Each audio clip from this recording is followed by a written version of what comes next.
हरियाणा प्रदेश का एक इलाका जो राजनीतिक तौर पर बड़ा महत्वपूर्ण, इस इलाके में प्रशासनिक दृष्टि से 2 जिले, लेकिन बीजेपी सांगठनिक दृष्टि से 3 जिले।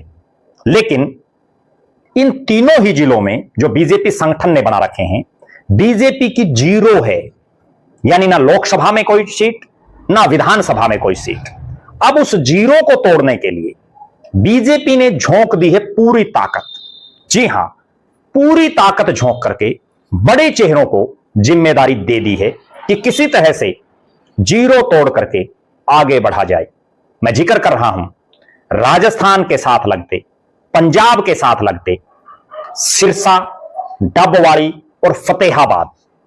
जी हां, सांगठनिक दृष्टि से बीजेपी के अनुसार ये 3 जिले, जिनमें फतेहाबाद जिला, जिसमें फतेहाबाद, रतिया और टोहाना 3 सीटें, सिरसा जिला जिसमें सिरसा, रानिया और एलनाबाद, और डबवाड़ी जिला जिसमें डबवाड़ी और काड़ावाड़ी, टोटल 8 सीटें, और सिरसा लोकसभा 8 + 1 9 में से 0 है बीजेपी।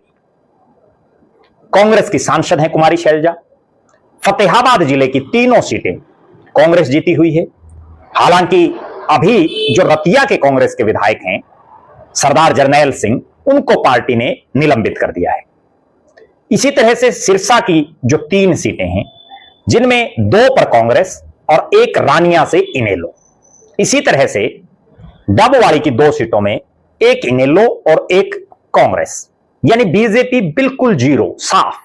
अब उस 0 को तोड़ने के लिए बीजेपी ने बड़ी गहन रणनीति बनाई है, और भारतीय जनता पार्टी इसी बात के लिए जानी जाती है कि वो एक चुनाव खत्म होते ही अगले चुनाव की तैयारी कर लेती है। और जिस इलाके में पिछले चुनाव में उसकी बुरी हार हुई हो, या जहां पार्टी का कोई विशेष वजूद ना हो, उस इलाके पर विशेष फोकस पार्टी का रहता है।